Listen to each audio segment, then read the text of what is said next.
Mr. Holmes, I want to turn to you and the part of the conversation, your testimony where you said you heard President Trump say, is he going to do the investigation? And Ambassador Sondland said he's going to do it.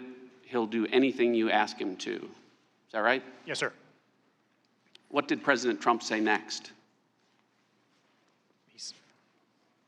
He said, good, what about Sweden? He said what? Sir, sorry, I need to look at back where we are in the middle of the conversation here. Where are we from the testimony?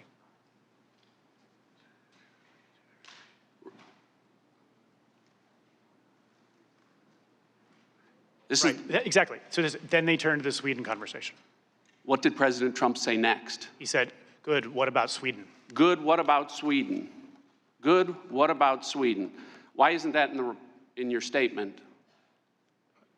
Sir, it's not a word for word, every single word in the conversation. But it's the most important part of the conversation.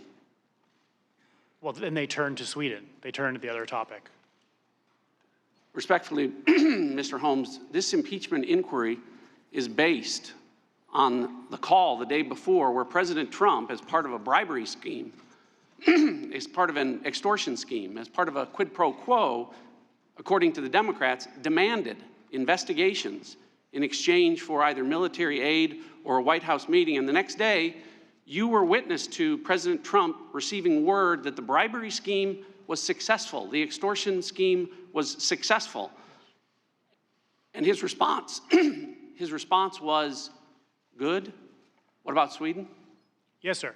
The Ukraine portion of that conversation was extremely brief. What was the first thing the president said on the call?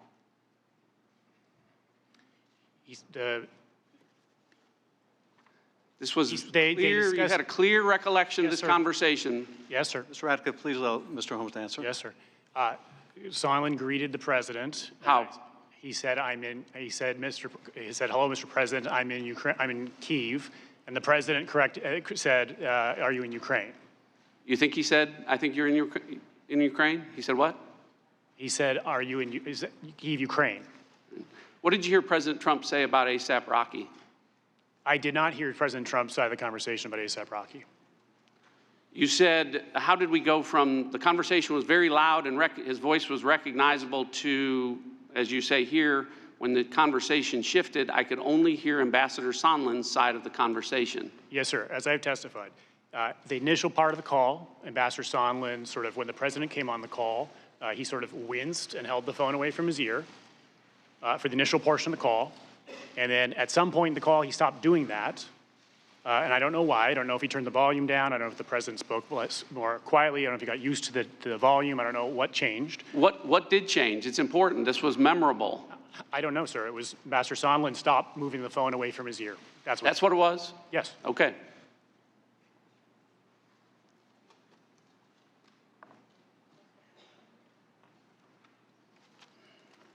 How did the conversation end?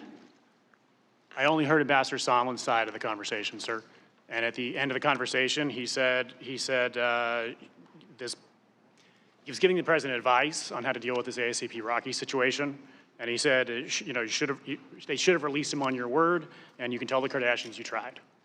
Okay. So to be clear, when President Trump received word that President Zelensky had agreed to the investigations, he said, good. What about Sweden? Yes. Okay. When exactly did Gordon Sondland ask President Zelensky about the investigations? I'm sorry, sir? When did he ask about the investigations? When did Gordon Sondland ask Zelensky about the investigations? Yeah. You asked, in which meeting did he raise the investigations? Well, it was raised the day before on a call, and the next day, Gordon Sondland said the answer to that was he's going to do the investigation. So when did he ask about the investigations? My assumption is he did it in the closed-door meeting with Yermak. Well, I don't want to... time of the gentleman has expired. I appreciate that, but I want to make sure the record's clear that yesterday Ambassador Sondland testified that the topic of conversations did not come up on that day. I yield back.